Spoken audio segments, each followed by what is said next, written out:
Hello everyone, কেমন আছো তোমরা সবাই? তো এটা হলো শান্তিনিকেতন থেকে বাড়ি আসার পরের দিন আবার চণ্ডীপুর চলে গেলাম, কারণ যার জন্য যা যা গিফট এনেছি আর মায়ের প্রসাদটা দিতে ওই বাড়িতে চলে গেছি।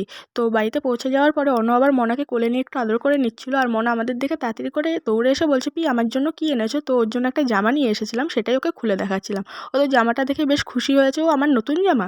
জানো তো, ছোটোবেলায় কেউ যখন বাড়িতে আসতো না, আমিও ঠিক দৌড়ে গিয়ে এরম করতাম, আমার জন্য কী এনেছো কী এনেছো করে। তারপর মনাকে জামাটা দেওয়ার পরে এখানটায় মা আবার খেতে দিয়ে দিয়েছে। তো খেয়ে দিয়ে একটু রোদ পোয়াচ্ছিলাম, তার মধ্যে বাবা বাজার থেকে দোকান বন্ধ করে চলে এসেছে আর খরগোশটাকে খেতে দিচ্ছিলো। আর এই খরগোশটা হলো আমার দিদির খরগোশ, ও এই বাড়ি রেখে গেছে। তারপর সন্ধ্যাবেলা মাকে আবার একটু আবদার করলাম, মা পিঠে খাবো। তো মা এখানটায় সাজের পিঠে মালপোয়া করে দিল। তারপর সন্ধ্যাবেলা মা আবার পিঠে করার পরে বাবাকে আর অন্যকে চা করে দিয়েছে, আর তারপর পিঠেও দিয়েছে। তো বেশ ভালোই লাগলো খেতে। আর এই 2 দিন রাত্রে ঘুম হয়নি, ঘুরতে গেছিলাম তাই। তো সেই জন্য রাতের ক্লিপগুলো নেওয়া হয়নি। পরের দিন ঘুম থেকে উঠে রেডি হয়ে আবার বাড়ির দিকে রওনা দিলাম। ভিডিওটা ভালো লাগলে লাইক করে দিও। বাই।